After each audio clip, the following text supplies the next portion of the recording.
Hello and welcome to the fix, and today we're going to have a go at fixing this cluster which is out of a Ford Focus. And the problem with this is that it starts up sometimes and sometimes it doesn't start up unless you tap the dash.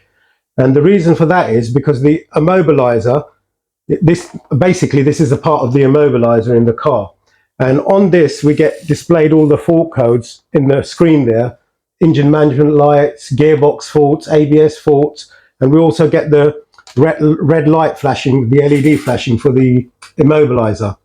So what we're going to do, open this up and have a look at it. Usually when you get this plug here on the circuit board side, that you either get dry joints or the solder itself becomes a bit loose, so you don't get proper connection. That's why you have problems with this. So now what we're going to do, we're going to open it up and resolder all them joints.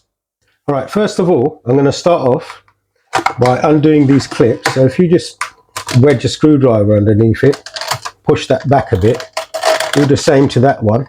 Like as you're pushing it up, pull the plastic bit back there.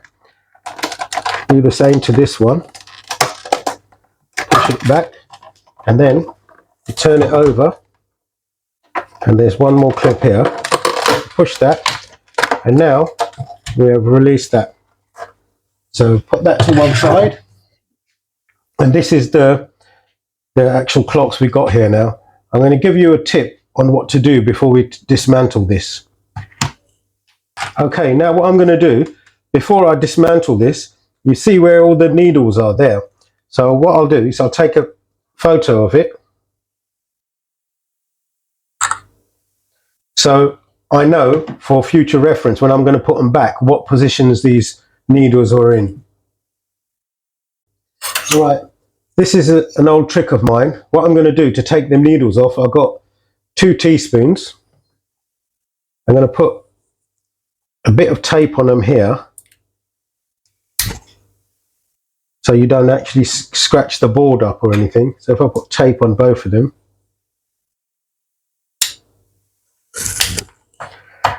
Okay, and then what we're going to do, we're going to take these needles out.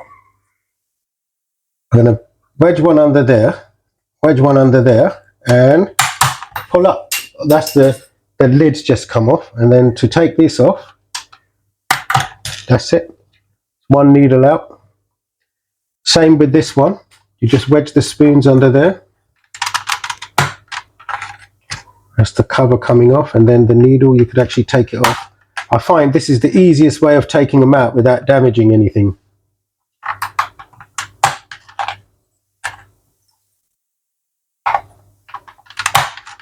Just keep my finger on top to stop them flying off.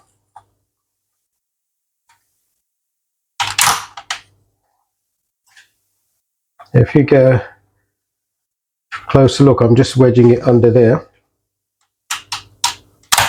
and just push down on it, and that's all of them out. Right, now I'm going to take this cover off, the dial print, put that to one side. Now we're going to remove these LCD screens. So what we do, I'll just show you over there.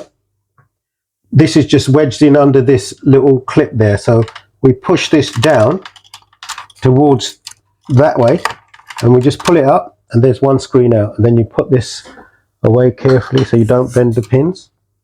And I think we do the same thing with this one, this way round.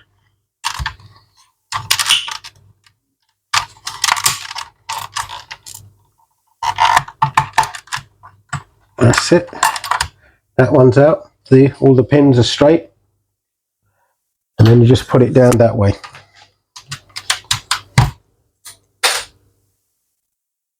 Okay, now we've got to take this casing off. So we've got to press all these tabs in.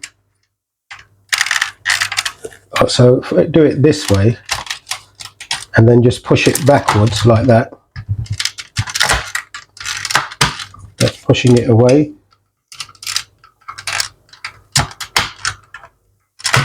Same there, and then turn it over and do the same on this side.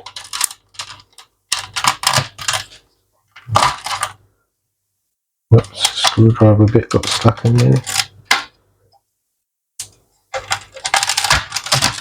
That's it, that's off. Put that to one side. Okay, now to take the circuit board off, you push these clips in like that and you pull the board up from like that and do the same here. And there's another space there, you could put your finger and push the board up. And then do the same here, pushing these clips in. And you could do the same here. That part of the board is all up. And you go to the other side and you do the same thing. You put your finger behind there, push that clip back in like that. Okay, and here you could get to with your finger, push the clip back, and here as well. Alright, and the last one. That's it. Now we've got the board off of the plastic casing. Okay, alright. These are the joints that we've got to resolder, all of them. They go into this plug. So what I'm going to do, I'm going to put it under the microscope so we could see it clearly now. That's the joints there. We're going to have to resolder. So let's do that then. Right, now I'm going to pour flux over the where we're going to solder. Right, as you can see now, I've put flux over where we're going to solder. Right, now we're going to solder these.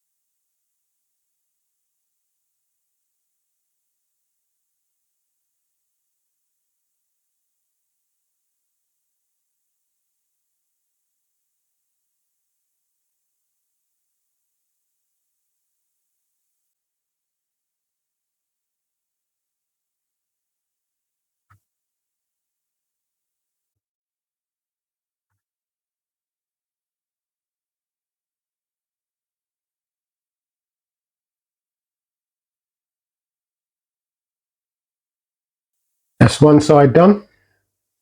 Now we've got to do the other side.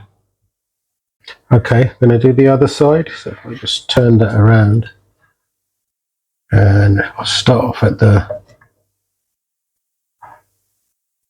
bottom again. No, I'll start off at the top this time.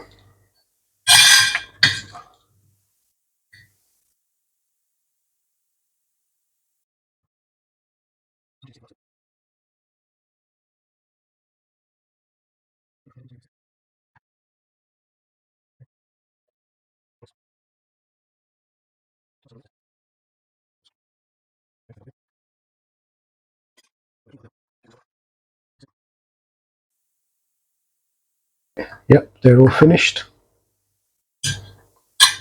Right, these two joints, that one and that one, look like a bit of a dry joint, so I'm going to just solder them as well while we're here.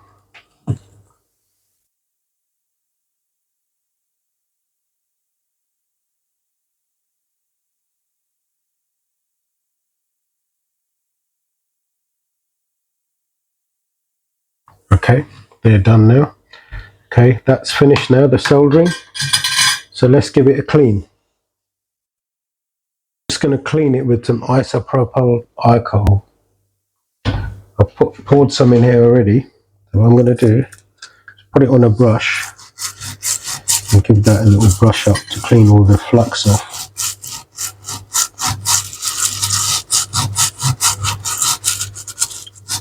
That's it. I don't have to go too mad on it, and then I just dab it like that. And that's it. Now if you have a quick look, all our soldering is nice and neat. It's all been done, so now we could put it back together again.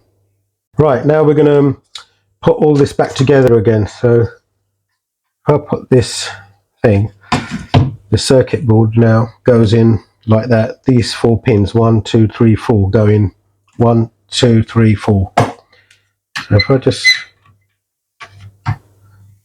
put this board down like that, just being careful,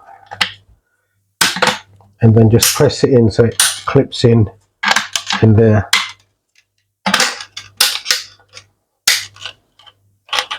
Right, now this board, I think that one,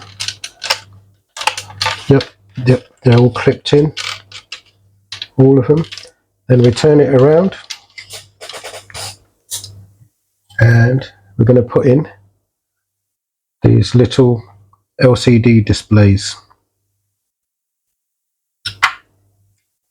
What you do, you make sure that these pins go in there without bending or going into other parts of it.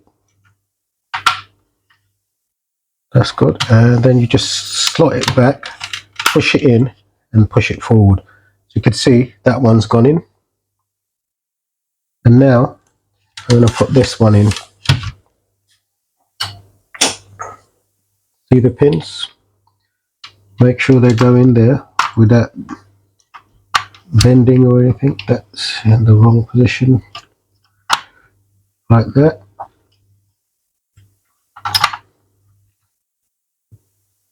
Be careful with this one. Put the pins in.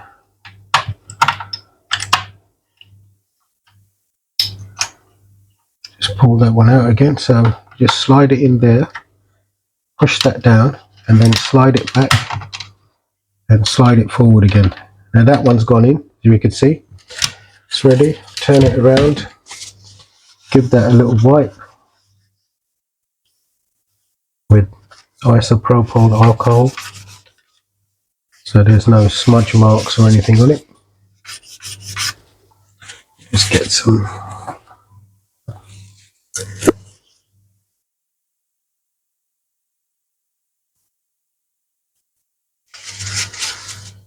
okay.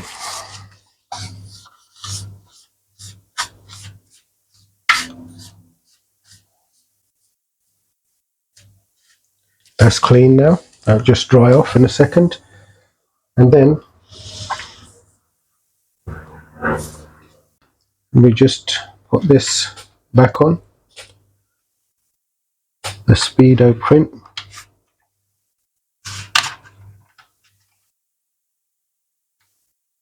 That goes back on. We're going to clip on the needles now. So I'll put that needle in there and just push down on that. That one's in. Then clip this on top. That's in, but you can see that's rubbing on that, so I'm just going to see that's rubbing on that a bit, so I'm going to pull this one up a bit more again.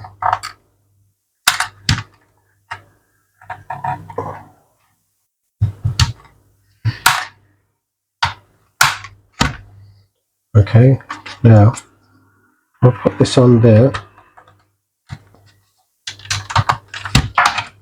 and then push it down accordingly a little bit. That's it, that's not rubbing now. And then if I put this one on,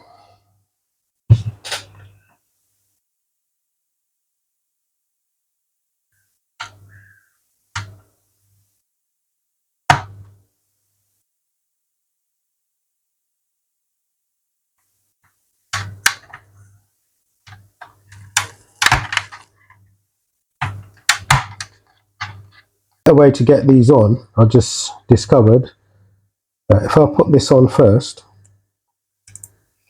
onto there, I hope if I get it on straight, that's on now. Then I'll put that there in sort of the position we want it. Right, and then you just give it a little tap. And that's it, look, it's on there and it's not rubbing on anything. None of them are rubbing now. And then we just do this last one. I'll put that on there first and then just put it in there. That's it, that's not rubbing either. Now we're going to set the positions of the needles. I'm just going to set the needles. That's why I took this photo, so we know where the needles go exactly. See, that one goes just on the X there. So what we do, look, if I move this, that's where it ends off. Look, it can't go no more. So what I'm going to do, I'm going to push this one around like that.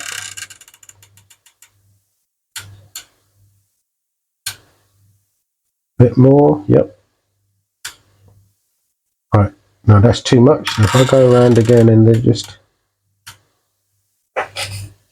yep, that's where that needle is. If you look at it that way, it's in the same place as that one. So that one's set. Look, it won't go back no more because we've put it to the end. We do the same to this one. Look, this one's too far back. That's where it ends off there. It don't go further than that. So what we do, we just turn it, and that one goes about,